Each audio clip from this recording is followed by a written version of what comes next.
I can't put anything from someone else in my mouth because it's scary. At the entrance of my parents' house, my younger sister, 8 years younger than me, uttered these words. I had come to visit my parents' home to celebrate my sister's birthday. She forcibly took the birthday cake I brought from me. The cake hit me while still wrapped, horribly losing its shape. I couldn't believe this was happening. Seeing me covered in cake debris, my parents were holding their bellies laughing behind my sister. Shocked by the situation, I was dumbfounded, and my parents, out of breath, treated me like a stranger, just like my sister. It's because your last name has changed. If our last names are different, we're not family anymore. I never thought of being considered a stranger just because I took my husband's last name. When I questioned them, my parents looked surprised for a moment, then burst into laughter again. Kate was like a housekeeping expert from the beginning, wasn't she? We always wanted a cute child. Unfortunately, it's your fault for being ugly by nature. I felt a cold air streaming into my heart. A woman who marries into another family is a stranger now. While leaving those words, my sister grabbed the gift I had and said, "I'll take just this," contradicting herself. "We plan to celebrate with family only, so please leave if you are an outsider." My mother waved me off as if shooing an animal, and I accepted the family's request. Then I announced the cessation of my financial support. I had hoped to see even a hint of worry, but my parents and sister just laughed it off as a joke. A month later, the family, now strangers to me, angrily demanded, "What is going on? Explain the situation." My name is Kate. At 28, I maintained excellent grades from elementary to high school and went on to a state university. After graduating, I was able to secure a job at a fairly well-known company. One might think I've had a smooth sailing life, but my childhood was not like that. Until the second grade, I thought we were just an ordinary, albeit not wealthy, family. The birth of my younger sister, Abby, 8 years younger than me, significantly changed my life. Delighted with their newborn, my parents began to dote on her, gradually paying less attention to me. Being ignored might have been better. But busy as they were, my parents started dumping all the household chores on me. This phenomenon is known as young carer, where children under 18 regularly handle household chores, family care, and caregiving that should be done by adults. When I first heard this term, I thought it perfectly described my situation. As soon as my mother brought Abby home, she yelled at me while I still had my school bag on. "Kate, get dinner ready as soon as you get home.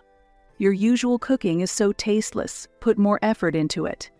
I had never been taught how to cook by my mother, and I hadn't even taken cooking classes at school yet. Knowing that saying it was impossible would only lead to scolding, I studied beginners' cookbooks I found in the library. I vividly remember being reprimanded by my parents when shells ended up in my first attempt at scrambled eggs. I was also criticized for the meals being too simple, but that was the best I could do at the time.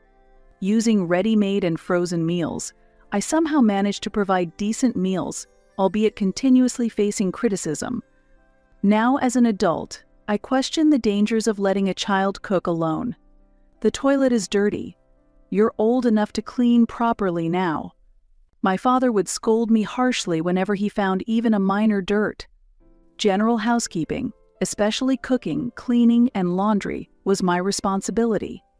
Every morning before going to school, I would hang the laundry, and after returning, I would take it in. If it rained, it was my fault for not checking the weather forecast. Despite not being allowed to watch TV, I wondered how I was supposed to check the weather. This clearly went beyond normal chores for a child. Now I understand how abnormal it was, but back then it was considered normal, and I never questioned it. While doing the housework and envying my pampered sister, I often wished I could be like her. In that environment, I was always thinking about how to avoid being scolded and praised by my parents. As a result, I honed my housekeeping skills and was able to achieve top academic grades. However, no matter how perfectly I did the chores and excelled in my studies, I never received a word of praise from my parents. Even when I became able to cook delicious meals, I was criticized. You finally managed to make a decent meal. You really are clumsy. Even scoring full marks on a test was met with sarcasm. A smart woman is not attractive. During my last summer vacation in elementary school, my independent research was selected to represent my school at a national contest.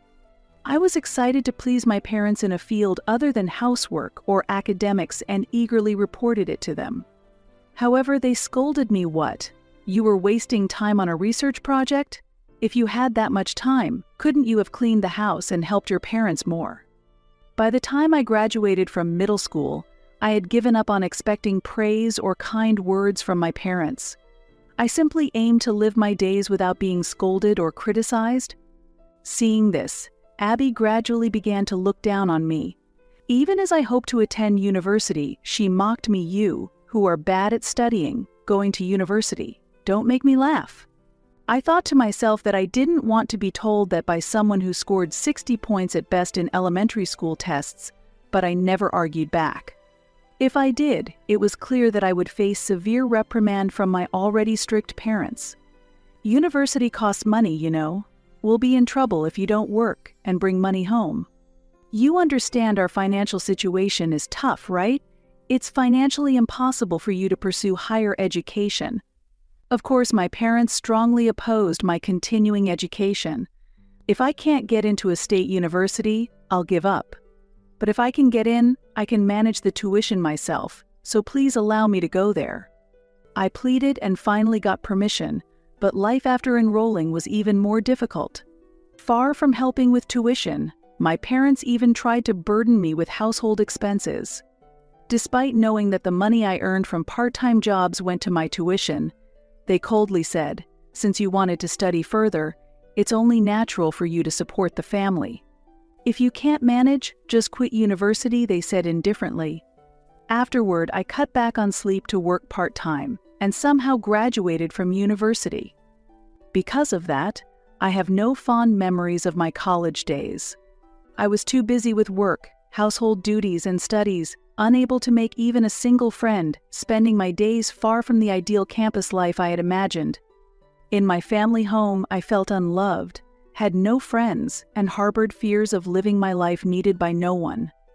During this time, I met someone at work who was the first to say he liked me, warming my heart. He was my senior, Brian, who was in charge of my training. After dating for about 2 years, we got married when I was 26. Initially, my parents strongly opposed it, but I somehow persuaded them, and now I live with Brian, who has become my husband. 2 years after our marriage, I usually keep my distance from my family home, but I decided to visit after a long time for my sister's birthday. I pressed the intercom at my parents' house, holding a birthday cake and a gift. "Who is it?" my sister responded jokingly. "Stop joking. I brought a cake and a gift, so open up quickly," I replied. Then, my sister burst out of the entrance, forcefully snatched the cake box from my hand, and threw it at me while I gasped in a small voice. "I can't put anything in my mouth that someone else has brought because it's scary." The cake hit me, losing its shape. Behind my sister, my parents were holding their bellies, laughing at me covered in cake debris. Look at that stranger. I just stood there dumbfounded by the shocking scene. My parents were laughing so hard they could barely breathe. "It's because your last name has changed. Having a different last name means we're no longer family." My sister joined in alienating me. I never thought about being treated as a stranger just because I took my husband's last name. "Am I no longer family?" I asked, and my parents looked confused for a moment but soon insulted me again while laughing. Kate was always like a professional in housekeeping, wasn't she? We always wanted a cute child. Unfortunately, it's your fault for being born ugly. I felt a cold wind blow through my heart at that moment. Perhaps then, any remaining affection I had for my family disappeared. My once feared parents now appeared as nothing more than pitiful, ridiculous adults. A woman who marries and goes to another family is a stranger now. Despite those words, my sister grabbed the gift I had, saying, "I'll only take this," contradicting herself. Echoing those words, my mother said, "We intend to celebrate only with family, so please leave if you are an outsider," waving her hand as if shooing an animal. "Am I no longer family?" I asked again, and my father jokingly shrugged. "Who are you? I don't understand what you're saying." For 20 years since my sister was born, I couldn't understand why I had lived trying to please such unreasonable parents. Despite having the freedom to leave, I felt pathetic for staying in such a home for so long. It was as if I had been brainwashed, though I never received official treatment. Eventually, I decided to comply with my parents' and sister's wishes. "Then, from now on, let's treat each other as strangers," I said, deciding to sever ties, and they happily high-fived each other. "Therefore, I will end my remittances." "Please take note," I declared, politely greeting them and leaving the place. The three of them hurled insults and laughter at my back, but I did not look back. "She's talking about remittances." As if she's ever done that. What a liar. A young housewife can't afford to make remittances, right? It's pathetic to lie when you're in trouble. Liar. That's why you were never loved by Dad or Mom. Seeing that I wasn't looking back, they continued to hurl childish insults until I was out of sight, saying, "Stupid woman, she's too scared to look back. How embarrassing, and don't ever come back." I felt completely lighthearted. For years, I had sought affection from my family, but now that I was freed from them, I couldn't understand why their love had been so necessary.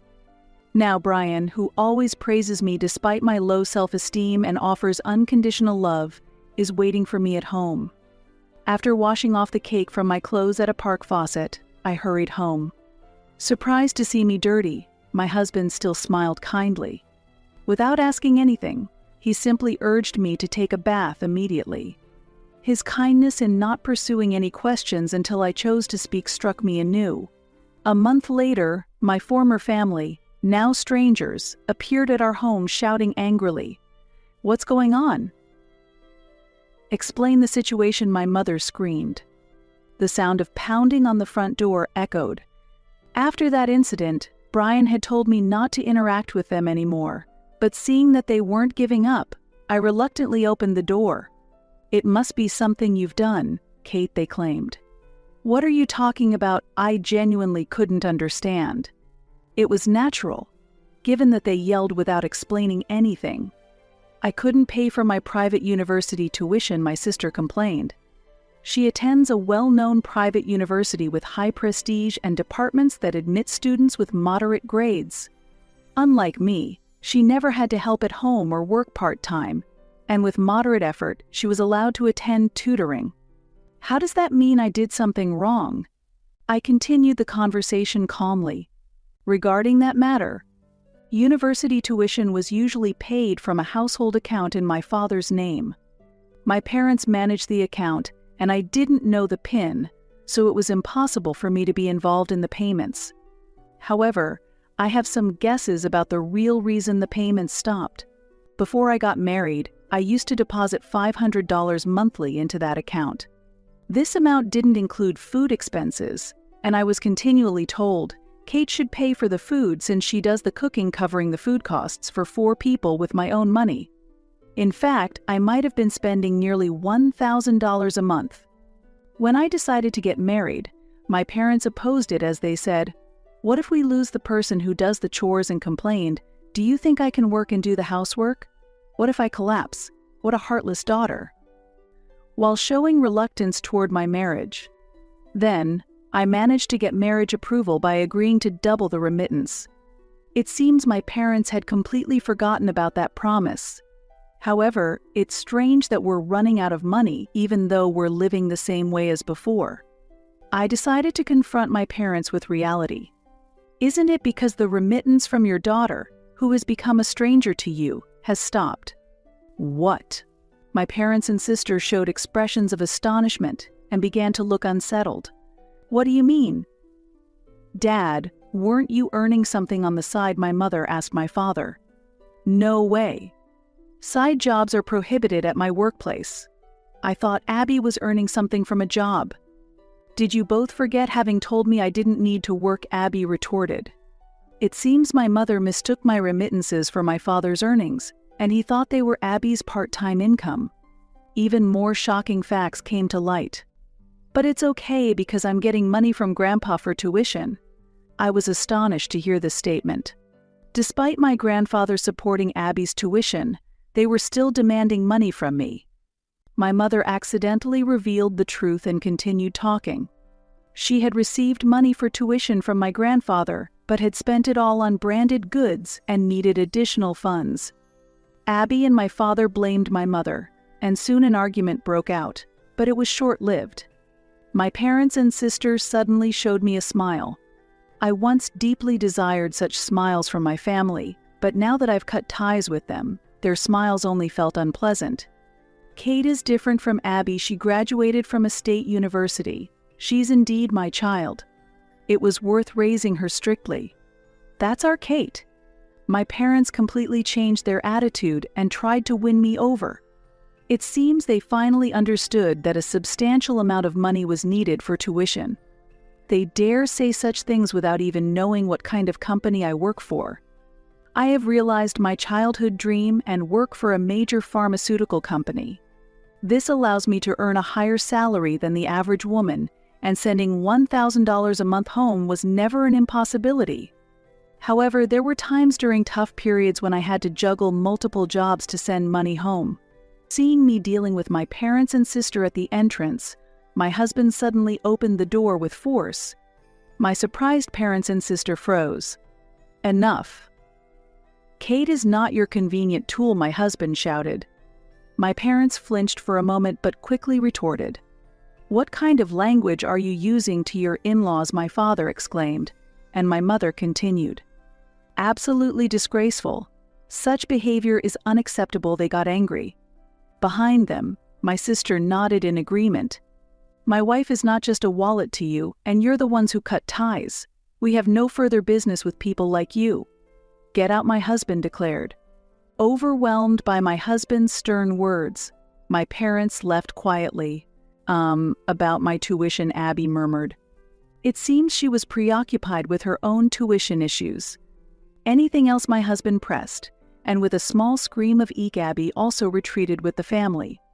However, we didn't think that they would give up so easily. They continued to come to our house and called frequently from the next day. I consistently ignored these attempts, but eventually Abby began to obstruct my way. One day, seeing Abby in front of the entrance, I entered the house through the back door and spent time at a cafe to avoid her. But today I was spotted by Abby and couldn't escape. She approached me at a quick pace. I intended to ignore whatever she said, but I was surprised by her words and involuntarily stopped. I've always thought I was wrong. I'm sorry. My sister, who had always treated me as a stranger and insisted she was right, suddenly apologized. Mom and Dad said you were a failure, so I misunderstood you. I'm really sorry. Her apology sounded strange to me, giving me goosebumps. So, I at least want you to provide for my tuition. I didn't think she was remorseful, but her blatant request for financial support was hard to accept. Ignoring her words, I hurried home. As I did, my sister threw words of blame from behind. How narrow-minded can you be, not forgiving your sister, even when she apologizes? Her voice was loud enough to echo in the neighborhood. Perhaps she was trying to embarrass me to elicit a reaction, but I continued to ignore her and walked on. Ah, you're ignoring me? You've grown up a lot. Then I'll wreck your house. Enraged as she was being ignored, my sister intensified her threats. Better watch your way home. My friends are quick with their hands. My sister's voice grew even harsher. As I closed the front door, my sister began to pound on it violently. Honestly, I was quite scared. My sister is an adult and has a better build than me. I trembled with fear, wondering what I would do if she really attacked me. However, my sister soon had to speak to the police. Thanks to talking loudly, someone in the neighborhood had called the police. I explained the situation to the arriving officers, and the incident escalated. Neighbors also came out concerned, and the scene became tumultuous. Although my sister was taken to the police station, she was not punished as she hadn't committed any violence. The threats were there, but it was ultimately seen as a sibling quarrel. When my parents came to take responsibility for my sister, they came to my house and further escalated the situation. "You're her sister. Why did you report her to the police? This is unacceptable," my parents exclaimed. "Don't you have any affection for your sister? It's unbelievable that you would do something that could have a significant impact on her future," my mother criticized.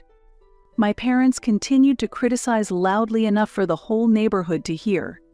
Worried about a potential call to the police, luckily, a patrolling officer noticed them first and cautioned them, forcing them to return home. I watched this scene from the window. After my parents disappeared from view, I stepped outside, and the officer informed me that they were strengthening patrols in the area. Though they couldn't intervene directly in domestic issues, the officer said with a wry smile that it was better to act before things escalated further. It was reassuring, but the police wouldn't always be there to watch over us, and there was still a chance that my family might come when they were not around.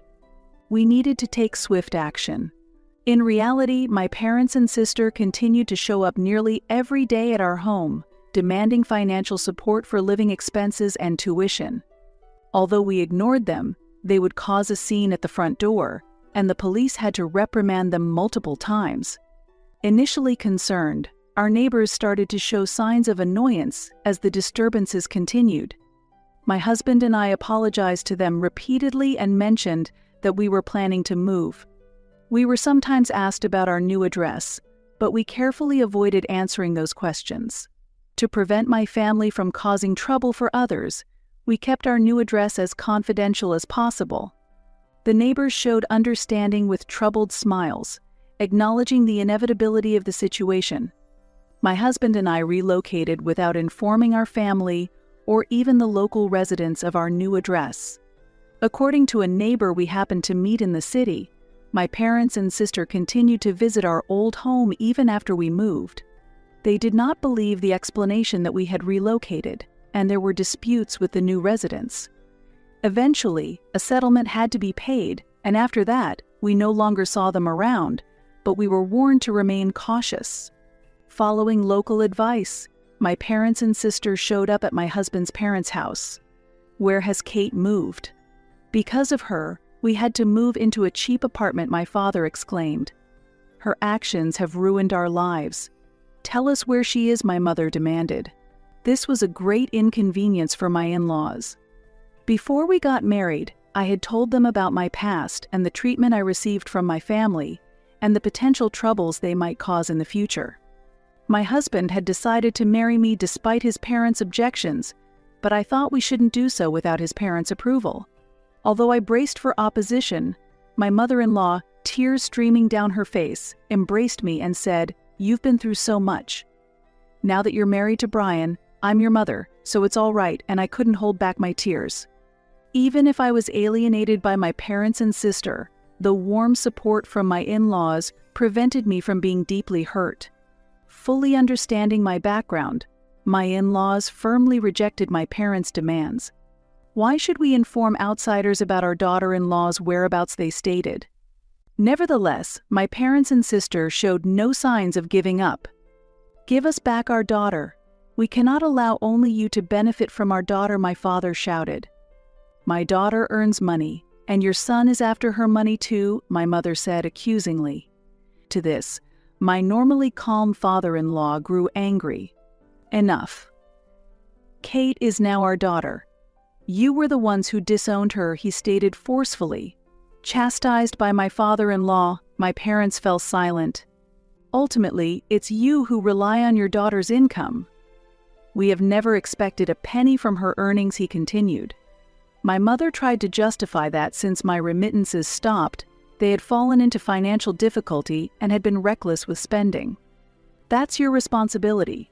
You decided to treat her as an outsider, so please leave," my mother-in-law dismissed them. Then, my sister pleaded for at least continued support until she graduated from college, but my in-laws, knowing I had completed my studies independently, looked at her coldly. Our daughter graduated from university on her own. She fulfilled her role as the successor without parental support, so it's only natural to expect the same from you." My sister blushed in response to the irony. Despite this, my parents and sister insisted on staying until they got the information they wanted, but finally left when my in-laws threatened to call the police. I am deeply grateful to my in-laws. After that, due to financial difficulties, the relationship between my parents and sister rapidly deteriorated. My father, already a heavy smoker, increased his smoking, which led to lung disease due to excessive spending. My mother began depending on alcohol due to stress, developing hypertension and liver disease. As medical expenses piled up, my sister refused any assistance and continued to blame our parents. The deteriorating relationship between my parents and sister led to constant quarrels, and eventually they reached a breaking point. My father and mother kicked my sister out of the house. My sister tried to return home, but my mother rejected her, saying, "I cannot have a daughter who doesn't care about her parents' illnesses to look after us." I know all this because they took turns showing up at my in-laws' house, blaming the other two, justifying themselves, and seeking help. They have been asking my in-laws to contact me. In each case, my in-laws have firmly refused. Feeling that I cannot continue to burden my in-laws, I considered planning a countermeasure when my parents and sister visited my in-laws' house together, knowing it would cause tremendous inconvenience. At the entrance of my in-laws' house, my parents and sister began crying loudly and started an emotional appeal, probably to elicit sympathy from the neighbors by showing how terribly ungrateful it was not to forgive someone who was apologizing so earnestly. This behavior, likely learned from the experience of having the police called at our previous home, was a misguided lesson. They should have learned not to cause inconvenience to others, not to switch tactics from causing a disturbance to emotional appeals. "Please stop," I finally could not endure it and raised my voice. Unable to bear their clumsy acting, I yelled at my parents and sister, who were sitting at the entrance. In fact, the place my husband and I had moved to was my in-laws' house. I was there because I knew about the repeated inconveniences caused to my in-laws by my parents and sister. "Kate, were you being held captive here?" My father grabbed my shoulder and threw an unfounded suspicion at me. "We were worried because we couldn't contact you," my mother followed, trying to approach me. It was clear my parents thought that if they acted kindly, I would comply with them again. I brushed off their hands. "I have a loving husband and understanding in-laws, so I don't need concern from strangers," I declared. This was not a physical push, but a firm rejection of their behavior. I simply declared that I had cut ties with my family. For years, I was compelled to do household chores and was used by them, but I keep telling myself that it's all in the past now. "What happened? Were you brainwashed?" My father gripped my shoulder firmly, and my mother, reaching for my face with concern, asked, "Did you receive terrible treatment? Won't you come back home? Let's live as a family of 4 again?" Abby asked me with a friendly smile, pleading for me to return. The way they insinuated that my in-laws had treated me poorly infuriated me. Yes, I was treated horribly, and maybe I was brainwashed. Then, it seemed like she was about to say something, but I interrupted my mother. "By you guys." I deliberately raised my voice, starting to recount each instance of how my family had treated me. My mother panicked, trying to stop me, and Abby became flustered, glancing around. At that moment, my father shouted, "Enough already," and waved his hand. Suddenly, a loud whistle sounded. At my husband's request, police officers had rushed over. My parents and Abby tried to dismiss it as just a minor domestic spat, saying, "Sorry, we were too harsh and I neglected my sister too much. We are family after all," using emotion and kinship as shields to seek support. However, it was clear to me. My parents and Abby only cared about money, and their apologies were merely an act. In the past, I might have easily forgiven such apologies, but having learned what true affection is from my husband and in-laws, I now understand that this is not genuine love. It was you who first threw the cake and called me a stranger, right? It was Abby who threw the cake. Abby is cold because she doesn't even care about her parents' illness, my father retorted. The moment my father disowned the sister he once doted upon triggered a dispute among the three, with them arguing, "What? You were the ones who said to kick her out and I never said that." This commotion seemed like a typical scene for my parents and sister, even leading to a physical altercation in front of the police officers. When the police officer tried to intervene, unfortunately, his cheek was struck.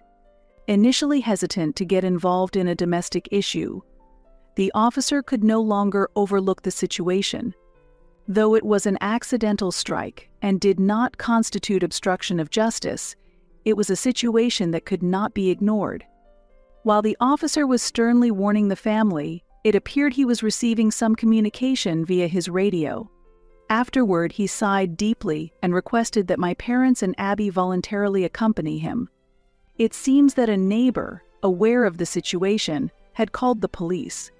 The reported issues included loud disturbances and threatening behavior. Even though it was accidental, my parents and Abby, feeling guilty about striking the officer, complied with his request to accompany him. As they were being placed into the police vehicle, I told them, "My husband and I, along with my in-laws, have decided to move away from this place, so coming here any further is pointless." My parents and Abby tried to cling to me, but they had already been placed in the car by the police officer. We were moving because my husband was being transferred, which is why I appeared in front of my family. "No need to worry now." My mother-in-law gently patted my back as she spoke. "I thought I was going to get an ulcer." My husband, who had always opposed me standing in front of my family, finally understood and supported my decision to completely break ties after I explained it to him. My father-in-law simply nodded and smiled kindly. I deeply felt the presence of my warm family. It seems that my parents and Abby received a stern warning from the police, but they feel living in prison might be easier than the harsh life they are leading. Due to illness, my parents had to quit their jobs and could not receive proper treatment. Our grandparents' assistance for Abby's tuition was also cut off, and with no one left to rely on, Abby was expelled from university for failing to pay her tuition and not keeping her promise of an extension. After being kicked out of her father's house, Abby took a job at a casino with a dormitory in the countryside because it paid well, but she soon became addicted to gambling and spent most of her income on it. My husband and I are building a happy life in our new home, focusing on our careers. We maintain a good distance with my in-laws who live nearby, and discussions about living together are progressing. We are making choices that value both family and career. Together with my in-laws, we are pooling funds for a duplex home that is expected to be completed in about a year. After that, we hope to live happily as a family of 5.